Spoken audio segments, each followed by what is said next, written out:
Assalamualaikum warahmatullahi wabarakatuh.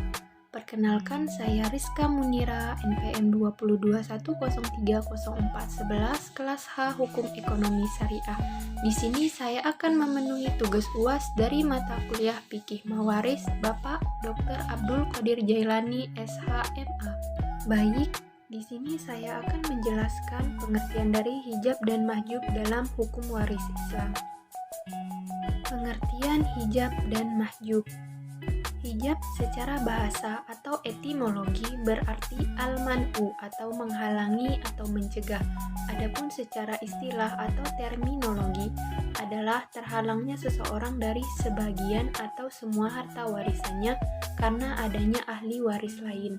Dengan kata lain, hilangnya hak mewarisi seseorang karena adanya ahli waris yang lebih utama daripadanya.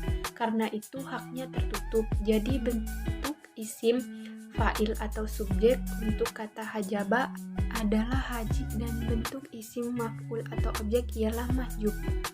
Orang yang terhijab tidak berhak menerima harta warisan, sama halnya dengan orang yang terhalang. Bedanya, orang yang terhalang tidak berhak mendapat warisan disebabkan adanya aturan yang menentukan, orang yang terhijab disebabkan karena adanya kerabat lain yang lebih utama. Seseorang yang terhijab dianggap tidak ada sehingga tidak berpengaruh kepada ahli waris lain. Sedangkan ahli waris yang terhijab tetap berstatus sebagai ahli waris, sedangkan ahli waris yang terhalang tidak dapat disebut ahli waris. B. Jenis penghalang. Yang pertama ada hajbu awsat atau hijab karena sifat, yaitu menghalangi orang yang mempunyai sebab untuk mendapatkan warisan secara total karena melakukan sesuatu perbuatan yang menjadi penghalang mendapat warisan seperti membunuh pewaris dan murtad. Hal ini berlaku untuk seluruh ahli waris laki-laki atau perempuan, baik ashabul furud atau asabah, dan jika seseorang masuk dalam kategori ini, tentu keberadaannya bagaikan tiada, tidak mendapat warisan, dan tidak bisa membawa dampak bagi ahli waris lainnya dalam kewarisan. Yang kedua ada hajbu askasi atau hijab karena ada orang lain, yaitu menghalangi seseorang untuk mendapatkan warisan secara total atau dari bagian yang besar menjadi bagian yang lebih kecil, karena ada ahli waris lain yang lebih dekat kekerabatannya dengan pewaris.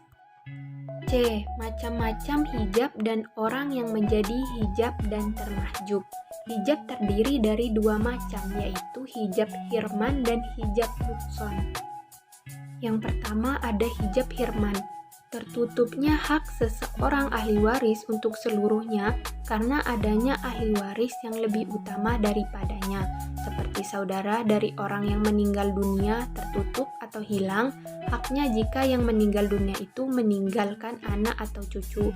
Demikian pula cucu jika ada anak laki-laki yang meninggal dunia. Dari seluruh kerabat yang tidak dapat tertutup atau hijab haknya kecuali jika ada penghalang, yaitu A. Suami atau istri, B. Anak-anak baik laki-laki maupun perempuan, C. Ayah, D. Ibu.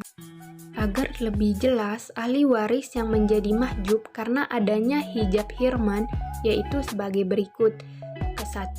Kakek mahjub oleh bapak. 2. Nenek dari ibu mahjub oleh ibu. 3. Nenek dari bapak mahjub oleh bapak. 4. Cucu laki-laki mahjub oleh anak laki-laki. 5. Cucu perempuan mahjub oleh anak laki-laki dan oleh anak perempuan lebih dari seorang atau jika tidak bersama cucu laki-laki. 6. Saudara kandung atau laki-laki perempuan mahjub oleh A. Anak laki-laki, B. Cucu laki-laki, C. Bapak. 7. Saudara sebapak laki-laki atau perempuan mahjub oleh A. Anak laki-laki, B. Cucu laki-laki, C. Bapak, D. Saudara kandung, E. Saudara kandung perempuan beserta anak cucu perempuan. 8. Saudara seibu laki-laki atau perempuan mahjub oleh A. Anak laki-laki, B. Cucu laki-laki, C. Bapak, D. Kakek. 9. Anak laki-laki dari saudara laki-laki sekandung mahjub oleh A. Anak laki-laki, B. Cucu laki-laki, C. Bapak, D. Datu, E. Saudara laki-laki sekandung, F. Saudara laki-laki sebapak, G. Saudara perempuan sekandung atau sebapak yang menjadi asobah ma'al khair. 10. Anak laki-laki saudara laki-laki sebapak mahjub oleh A. Anak laki-laki, B. Cucu laki-laki, C. Bapak, D. Datu, E. Saudara laki-laki sekandung, F. Saudara laki-laki sebapak, G. Anak laki-laki saudara laki-laki sekandung, H. Saudara perempuan sekandung atau sebapak yang menjadi asobah ma'al khair. 11. Paman sekandung mahjub oleh A. Anak laki-laki, B. Cucu laki-laki, C. Bapak, D. Kakek, E. Saudara laki-laki sekandung, F. Saudara laki-laki sebapak, G. Anak laki-laki saudara kandung, H. Anak laki-laki saudara laki-laki sebapak, I. Saudara perempuan sekandung atau sebapak yang menjadi asabah ma'al khair. 12. Paman sebapak mahjub oleh A. Anak laki-laki, B. Cucu laki-laki, C. Bapak, D. Kakek, E. Saudara laki-laki sekandung, F. Saudara laki-laki sebapak, G. Anak laki-laki saudara laki-laki sebapak, H. Anak laki-laki saudara laki-laki sekandung, I. Paman sekandung atau dengan bapak, J. Paman bapak, K. Saudara perempuan sekandung atau sebapak yang menjadi asabah ma'al khair. 13. Anak laki-laki dari paman sekandung mahjub oleh A. Anak laki-laki, B. Cucu laki-laki, C. Bapak, D. Kakek, E. Saudara laki-laki sekandung, F. Saudara laki-laki sebapak, G. Saudara laki-laki dari saudara kandung, H. Anak laki-laki dari saudara laki-laki sebapak, I. Paman sekandung, J. Paman sebapak, K. Saudara perempuan sekandung atau sebapak yang menjadi asabah ma'al khair, I. Anak laki-laki dari paman sebapak mahjub oleh 11 orang tersebut di atas ditambah dengan anak laki-laki dari paman sekandung. Yang kedua, hijab nukson. Bergesernya hak seorang ahli waris dari bagian yang besar menjadi bagian yang kecil karena adanya ahli waris yang mempengaruhi, yakni sebagai berikut. 1. Suami. Jika istri meninggal dunia dengan meninggalkan anak, baik anak itu dari perkawinan dengan suami sekarang maupun dengan suami sebelumnya, dalam hal ini hak suami bergeser dari 1/2 menjadi 1/4 warisan.